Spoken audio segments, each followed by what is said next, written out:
আসসালামু আলাইকুম আপু। আজকে এত সকাল সকাল কোথায় যাচ্ছ? ওমা, তুমি জানো না আজকে তোমার আপুর কলেজে প্রথম দিন, আর তাই প্রথম দিন সকালবেলা রওনা হচ্ছে।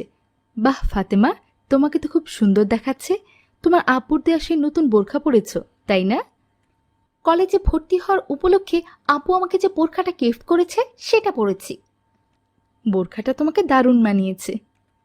কিন্তু আম্মু, আমি ভাবছি শহরে এত বড় নামকরা ইংলিশ মিডিয়াম কলেজ, এইখানে কি আমাকে বোরখা পরে ঢুকতে দেবে? শোনো মা, পর্দা করা মুসলমান নারীর জন্য ফরজ। তোমাকে অবশ্যই পর্দা করতে হবে। পর্দা মেনে তোমাকে শিক্ষা গ্রহণ শেষ করতে হবে। পর্দা মুসলমান নারীকে সুন্দর করে, সম্মানিত করে। আপু কলেজে ভর্তি হয়েছে বলে গিফট পেল, কিন্তু আব্বু তো আমাকে কিছু কিনে দিল না। ছি হাসিব, এমন হিংসাত্মক মনোভাব রাখা ঠিক নয়। তুমি যখন নতুন স্কুলে ভর্তি হবে, তোমাকেও কিনে দেয়া হবে। আম্মু, আমার দেরি হয়ে যাচ্ছে, এখন তাহলে আমি আসি। আসসালামু আলাইকুম। হ্যাঁ, তাহলে সাবধানে যাও। ওয়ালাইকুম আসসালাম।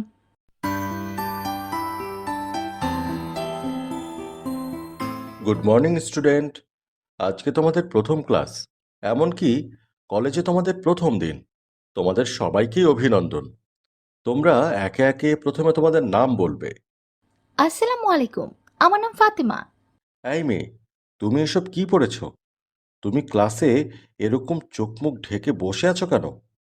বাই দা ওয়ে, তুমি কি কোনো মাদ্রাসা থেকে এসেছো? জি না স্যার, আমি শহরের একটি ভালো ইংলিশ মিডিয়াম স্কুল থেকে পাশ করেছি। আর আমি যে পোশাকটি পরে আছি এর নাম হলো বোরকা। কিন্তু তুমি বোরকা পরে কলেজে কেন এসেছো? তার কারণ আমি একজন মুসলিম নারী। পর্দা আমার জন্য ফরজ। কলেজ, স্কুল, রাস্তাঘাট যেখানেই হোক না কেন, আমাকে এই বোরকা পরেই বের হতে হবে। বোরকা ছাড়া ইসলামিক সমাজে আমার কোনো জায়গা নেই। দেখো, তুমি এই শহরের একটা নামকরা কলেজে ভর্তি হয়েছো। এখানে সবাই অনেক বেশি আধুনিক, অনেক মডার্ন। তুমি যদি এদের সাথে খাপ খাইয়ে চলতে চাও, তাহলে অবশ্যই তোমাকে পর্দা ছাড়তে হবে। আশা করি তুমি আমার কথার মানেটা বুঝতে পেরেছো। দুঃখিত স্যার, আমি আপনার প্রতি যথেষ্ট সম্মান রেখে বলছি, যদি আমাকে এই কলেজে পড়তে গিয়ে পর্দা করা ছাড়তে হয়, তাহলে আমি আর এখানে পড়াশোনা করব না। ঠিক আছে, বসো। তুমি যদি এই পর্দা করতে চাও, করতে পারো। কিন্তু এই কলেজে আমার মনে হয় না তুমি পর্দা করে খুব একটা বেশি ক্লাস করতে পারবে। হাই, আমার নাম ফ্লোরা। আসসালামু আলাইকুম, আমার নাম ফাতেমা। আচ্ছা শোনো, তোমাকে একটা কথা বলি। এখানে যারা আছে সবাই অনেক স্মার্ট। তুমি যদি এরকম বোরকা পরে থাকো, সবাই তোমাকে আনস্মার্ট আর খ্যাত বলবে। যে যা খুশি বলুক, আমি ক্লাসে কি বলেছি তা তুমি নিজেই শুনতে পেয়েছো। আচ্ছা ঠিক আছে, তুমি একটা কাজ করতে পারো। ইচ্ছে করলে তুমি ক্লাসে এসে বোরকা খুলে ফেলতে পারো। বাসা থেকে বের হওয়ার সময় তুমি বোরকা পরে আসলে, এতে রাস্তায় কোনো ছেলে তোমাকে দেখতে পাবে না। এটা তো মেয়েদের কলেজ, আর এখানে বোরকা না পরলেও কোনো সমস্যা নেই। ঠিকই বলেছো, কিন্তু আম্মু জানতে পারলে অনেক রাগ করবে। আরে বোকা মেয়ে, এখানে তোমার আম্মু কোথা থেকে আসবে? আচ্ছা ঠিক আছে, কাল থেকে কলেজে এসে আমি বোরখা খুলে ফেলবো। এভাবে কয়েকদিন চলতে থাকে। ফাতেমা বোরকা পরে কলেজে আসে, তারপর বোরকা খুলে ফেলে। কিন্তু কয়েকদিন পর থেকেই ফাতেমা আর পর্দা করতে চাইতো না। এমনিভাবে একদিন সে কলেজে যাচ্ছিল। এ কি ফাতেমা, নাউজুবিল্লাহ, এ আমি কি দেখতে পাচ্ছি? তুমি এসব কি পোশাক পরিধান করেছো? কেন আম্মু, আমি ওয়েস্টার্ন ড্রেস পরেছি। ছি ছি, তুমি কি জানো তুমি কত বড় গুনাহের কাজ করছো? এইসব ড্রেস পরলে আমাকে কেউ পাত্তা দেয় না, কেউ আমার সাথে মিশতে চায় না। আমার সব ফ্রেন্ডসরাই ওয়েস্টার্ন ড্রেস পরে। পর্দা করা একজন মুসলমান নারীর জন্য ফরজ বিধানের মধ্যে একটি। এইসব ড্রেস পরে কখনোই বাইরে যেতে পারবে না। তাহলে আমিও সেই কলেজে যাব না। সবাই আমাকে দেখে হাসাহাসি করে, আমার খুব লজ্জা লাগে। তুমি জানো সেদিন ক্লাস টিচার আমাকে কি বলেছিল? কি বলেছে শুনি? টিচার বলেছে আমি যদি এইসব পোশাক পরি তাহলে মাদ্রাসাতে ভর্তি হই। ফাতেমা, মা আমার, পবিত্র কোরআনে রয়েছে কিয়ামতের আগে এমন একটি সময় আসবে যখন পর্দা করা একজন নারীর জন্য অনেক কঠিন হয়ে দাঁড়াবে। তাছাড়া পবিত্র কোরআন শরীফে বলা আছে একজন বেপর্দা নারীর স্থান হবে জাহান্নামে, আর জাহান্নামে আগুনের তীব্রতা পৃথিবীর চেয়ে ৭১ গুণ বেশি। তুমি কি সেই জাহান্নামের আগুনে জ্বলতে চাও? আমি এত সব বুঝি না, আমাকে যদি তুমি এইসব ড্রেস পরতে না দাও তাহলে আমি আর কলেজেই যাব না। তুমি আজকে আমার কথা হয়তো শুনছো না, কিন্তু একটা সময় পর তোমার ভুলটা তুমি নিজেই বুঝতে পারবে। চুমকি চলছে একা পথে। এক্সকিউজ মি, আপনি আমাকে দেখে গান গাচ্ছেন, শেষ দিচ্ছেন কেন? এক্সকিউজ মি, আমি কি তোমার মোবাইল নাম্বারটা পেতে পারি? আপনার এত বড় সাহস, আমাকে আপনি ইভটিজিং করছেন? আপনি জানেন আপনাকে আমি পুলিশে দিতে পারি। কেন, রাস্তাঘাটে এরকম ছোট ছোট ড্রেস পরে বের হওয়ার সময় মনে থাকে না? আর ছেলেরা কিছু বললেই দোষ? আমি যা ইচ্ছা তাই পরে বাইরে যাব, তাতে আপনার কি? আমি না হলেও আমার মতো হাজারো ছেলেরা তোমাকে টিজ করবে, আর তুমি আমাকে এত বড় অপমান করলে, আমি এর শোধ নিয়েই ছাড়বো।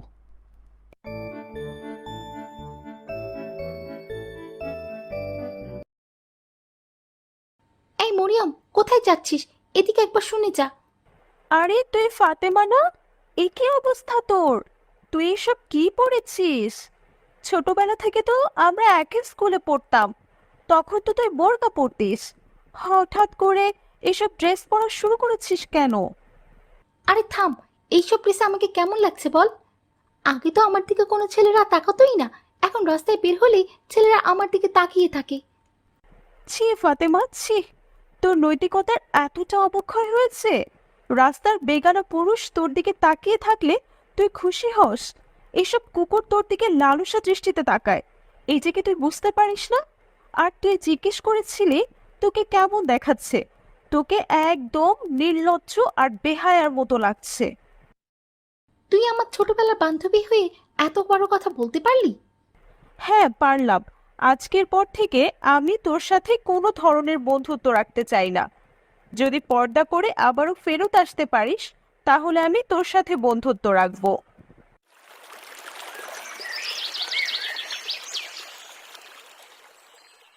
এই মেয়ে, দাঁড়াও এখানে। সেদিন তো খুব চ্যাটাং চ্যাটাং করে কথা বললে। আপনি আমার পথ আগলিয়ে দাঁড়িয়েছেন কেন? তুমি আমাকে অপমান করেছো, আর তাই আমি তার শোধ তুলব। আজ তোমাকে সরি বলতেই হবে। দোষ করেছেন আপনি, আর আমি আপনাকে সরি বলবো? আমি আপনাকে কখনোই সরি বলবো না। দেখো, দেখো আমি তোমার কি অবস্থা করি, দেখো। এরপর ফাতেমা সেখান থেকে কোনো রকম দৌড়ে বাড়িতে পালিয়ে আসে। সে বুঝতে পারে পর্দা না করে সে কত বড় ভুল করেছে।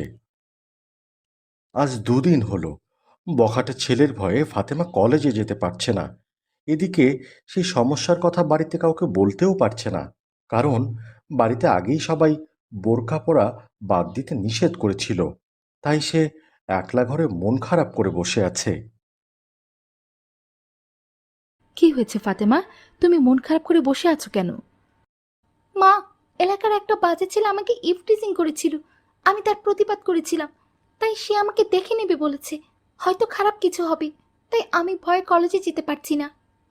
আমি তোমাকে আগেই বলেছিলাম আপু, রাস্তায় তুমি এভাবে বেপর্দা হয়ে চলাফেরা করো না। তোমার জন্য আমি রাস্তায় মুখ দেখাতে পারি না, আমার বন্ধুরা পর্যন্ত তোমাকে নিয়ে হাসাহাসি করে। আমি তো তোমাকে আগেই বলেছিলাম এইভাবে রাস্তায় বের হতে না। এখন দেখলে তো আমার কথা না শোনার ফলাফল কতটা ভয়াবহ। অনেক বড় ভুল করেছি আমি, আর কখনো পর্দা ছাড়া বাইরে যাব না। আমার এত আধুনিক হওয়ার কোনো প্রয়োজন নেই। যাক, দেরিতে হলো তুমি তোমার ভুলটা বুঝতে পেরেছো। তুমি আমাকে অন্য কলেজে ভর্তি করিয়ে দাও আম্মু, যে কলেজে ইসলামে বিধিবিধান মানা হয় সেইখানে আমি পড়াশোনা করতে চাই। ঠিক আছে, আমি তোমার আব্বুর সাথে কথা বলে অন্য কলেজে ট্রান্সফার করার ব্যবস্থা করছি। এই ঘটনার পর থেকে ফাতেমার কখনোই পর্দা ছাড়া বাইরে যায়নি। কিছুদিন পর তার বান্ধবী মরিয়মের সঙ্গে তার আবার রাস্তায় দেখা হয়। এই মরিয়ম, চিনতে পারছিস আমাকে? না তো, আপনাকে একটু চিনতে পারলাম না। আপনার নাক চোখ মুখ সব এমন ভাবে ঢাকা, তাই আসলে কিছুই বোঝা যাচ্ছে না। আরে, আমি ফাতেমা, এখনো চিনতে পারিসনি?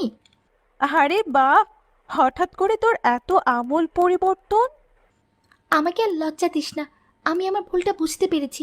আসলে বেপর্দা মেয়েরা হলো খোলা খাবারের মতো। খোলা খাবারের উপর বেশি করে মাছি বসে, আর যে খাবার ঢেকে রাখা হয় সেখানে কোনো ধরনের মাছি বসে না। তুই ঠিকই বলেছিস, পর্দা করা হয়তো বা একটু কষ্টের কাজ, কিন্তু এই পর্দায় একজন নারীকে সম্মানিত করে, পুরুষের কুদৃষ্টি থেকে রক্ষা করে। আমি অনেক খুশি হয়েছি, কারণ তুই তোর ভুলটা বুঝতে পেরেছিস। তাছাড়া আমি আম্মুকে বলেছি ওই কলেজে আর পড়তে চাই না। যেই কলেজে ইসলামিক বিধিবিধান মানা হয় না সেখানে আমি আর যাব না। তুই এক কাজ কর, আমার সাথে আমার কলেজে ভর্তি হয়ে নে।